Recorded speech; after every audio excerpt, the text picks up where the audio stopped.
안녕하세요. "어떤 일로 연락 주셨을까요?"에 대한 번역 등록 가사법 형사법 전문 변호사 지재훈 변호사입니다.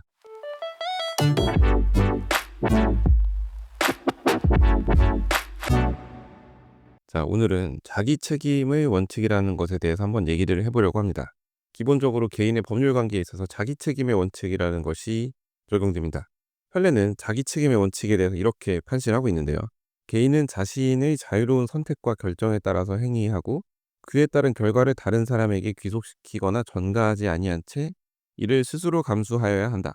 판례는 이렇게 자기 책임의 원칙을 설명하면서 계약을 둘러싼 법률 관계에 있어서도 당사자는 자신의 자유로운 선택과 결정에 따라 계약을 체결한 결과 발생하게 되는 이익이나 손실을 스스로 감수하여야 할 뿐, 일방 당사자가 상대방 당사자에게 손실이 발생하지 아니하도록 하는 등 상대방 당사자의 이익을 보호하거나 배려할 일반적인 의무는 부담하지 아니함이 원칙이다. 뭐 이렇게 보고 있습니다. 제가 누누이 말씀드리는 것과 비슷한 논지죠, 사실은. 계약을 했으면 그거에 따라서 본인이 책임을 져야 된다라는 것이 일반적인 판례의 태도입니다. 이제 이 자기 책임 원칙의 예외가 적용되는 영역들이 있지만, 기본적으로 개인과 개인 사이의 법률 관계에 있어서는 자기가 계약을 맺은 것, 자기가 약속한 것, 뭐 자기가 돈 빌리고 어쩌고저쩌고 한 것에 대해서 결국 본인이 책임을 져야 된다는 뜻입니다.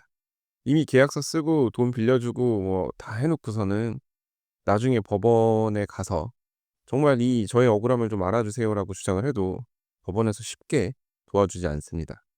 물론 판례도 이 자기 책임의 원칙도 절대적인 명제라고 할 수는 없는 것으로서 개별 사안의 구체적 사정에 따라서는 신의 성실이나 사회 질서 등을 위하여 제한될 수 있다라고 보고 있는데, 이 판례가 말하는 예외 사유에 해당되기 위해서는 정말 지극히 특별한 사정이 있어야 됩니다.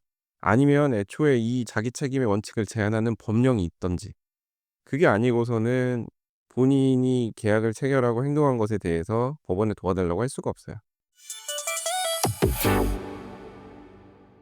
자, 이 자기 책임의 원칙에 대해서 상세하게 판시를 한 사건이 있는데요.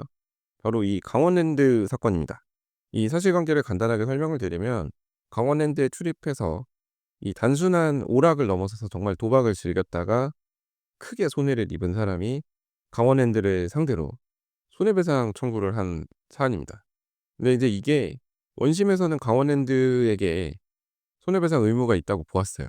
근데 이제 대법원 가서 이게 뒤집혔고, 또 여기에 대해서 다수 의견과 반대 의견이 막 갈리고 그랬는데, 일단은 결론은 카지노 사업자와 카지노 이용자 사이에 있어서 자기 책임의 원칙이 적용이 되기 때문에 카지노 사업자가 카지노 이용자를 위해서 보호 의무나 배려 의무를 해줄 의무가 없다라고 법원은 봤습니다. 물론 예외적으로 인정되는 경우도 있다고는 봤는데, 근데 인제 실제 사안에서 법원은 이 예외 사유에 해당될 정도까지는 아니라고 봤어요. 그러니까 이거죠. 카지노 사업자는 그냥 정해진 게임 규칙을 지키고 게임 진행에 필요한 서비스를 제공하면서 법에 따라서 카지노를 운영하기만 하면 되지, 아니 자기 이겨 먹으려고 하는 그 카지노 이용자의 이익을 자신의 이익보다 우선하거나 아니면 이 사람 불쌍해서 좀 적당히 하라고 말릴 의무가 있다고 보기는 어렵다는 거죠. 물론 법원은 카지노 이용자가 자신의 의지로는 카지노 이용을 제어하지 못할 정도로 도박 중독 상태에 있었고, 카지노 사업자도 이를 인식하고 있었거나 조금만 주의를 기울였더라면 인식할 수 있었던 상황에서 이제 카지노 이용자 혹은 그 가족이 출입 제한 요청을 했음에도 불구하고 그에 따른 조치를 취하지 아니하고 더 나아가서 영업 제한 규정을 위반해서 카지노 영업을 하는 등 카지노 이용자의 재산 상실에 관한 주된 책임이 카지노 사업자에게 있을 뿐만 아니라 카지노 이용자의 손실이 카지노 사업자의 영업이익으로 귀속되는 것이 사회 통념상 용인될 수 없을 정도에 이르렀다고 볼 만한 특별한 사정이 있는 경우에는 예외적으로 카지노 사업자의 카지노 이용자에 대한 보호 의무 내지 배려 의무 위반을 이유로 한 손해배상 책임이 인정될 수 있을 것이다 라고 판시를 했습니다. 그러니까 쉽게 말씀드려 가지고 출입 제한 요청서 같은 거를 받고서도 이를 무시하고 그냥 카지노 이용자를 출입시켜 줬다든지 뭐 이 정도가 돼야지만 카지노 사업자가 잘못했다고 보는 거고, 여기에 해당될 정도가 아니라고 한다면 그냥 '이 사람 자주 오네. 돈 많이 쓰네.' 뭐 이런 정도만 가지고는 카지노 사업자가 카지노 이용자한테 뭐 어떻게 해줄 의무가 없다는 겁니다. 이 폐광 지역 카지노 사업자의 영업 준칙이라는 게 있어요. 그래서 이제 기본적으로 이거를 지키는 경우에는 뭐 카지노 사업자로서의 의무는 다 했다고 보는 거죠. 여기 아까 말씀드렸던 출입 제한 규정 뭐 이런 것들이 있고, 또 베팅 한도액 제한 규정도 있어요. 근데 이제 실제 사안에서 이 대리 베팅 같은 걸 해 가지고 베팅 한도액 제한 규정을 위반했는데, 이거를 카지노 사업자가 뭐 용인 내지 묵인해 줬다, 그래서 재산상 손해가 발생했다, 이런 취지로도 다퉜었는데요. 법원은 이렇게 봤어요. 해당 지역 카지노 사업자 영업 준칙은 카지노 사업자에 대해서 테이블 게임에 거는 금액의 최고 한도액은 뭐 일반 영업장의 경우에는 테이블별로 정하되 1 인당 1회 얼마 이하로 하도록 하고, 이제 전체 테이블의 뭐 2 분의 1의 범위 내에서는 1 인당 얼마 이하로 정할 수 있으며 등등등 뭐 이렇게 규정이 있는데, 이 베팅 한도를 제한하는 규정은 그 문헌을 놓고 보면 과도한 사행심 유발을 방지하기 위한 것임이 분명하다고 판례는 봤어요. 근데 이 규정은 일반 공중의 사행심 유발을 방지하기 위한 것이지 카지노 이용자가 손해 보지 않도록 하기 위해서 만들어진 규정은 아니다. 그래서 이 베팅 한도액 제한 관련 규정이 카지노 이용자의 재산을 보호하기 위한 것임을 전제로 직원들이 카지노 이용자가 베팅 한도액을 초과해서 베팅하는 것을 묵인한 행위를 가지고 카지노 사업자의 보호 의무 위반 행위 뭐 이런 걸로 볼 수 없다고 판례는 판시했습니다. 자, 조금 더 구체적으로 살펴보면 이제 판례는 이렇게 봤어요.